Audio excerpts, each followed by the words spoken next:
when you start acting and you're a new actor, you have an idea of a perfect launch that's been put into your head by people around you, by films you've seen growing up, and oh, Deepika Padukone had the perfect debut in Om Shanti Om, or so and so had the perfect debut in this. It's an idea that's sort of fed to you consciously, subconsciously, and you're like, oh, you know what, even I want to debut with like so and so superstar in this movie that goes on to.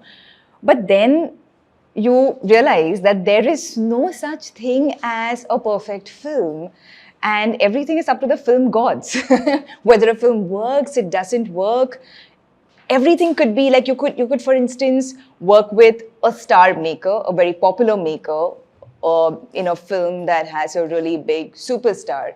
And the film could not do well. So there's just so many permutation combination that you eventually realize that it's all about just sort of doing work.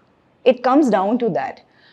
Doing work, collaborating with people that in that moment feels like I would like to collaborate with this maker, with this team, the script is interesting, and sort of like just live in the present and go with that and not think too much about the packaging.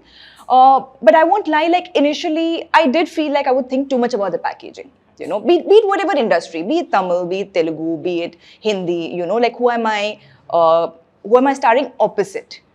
So for example, getting a Vijay film was a big thing.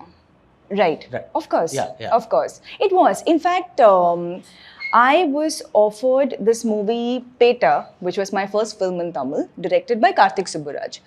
And he called me for the film because he had just seen Beyond the Clouds.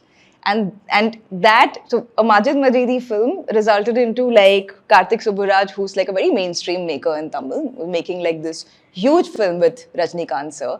And he called me for a part. And it wasn't the lead, but it was a nice character. And I was like, okay, I would love to work with Rajnikant sir. And for me, it was like a bucket list item that I really want to work with Rajni sir.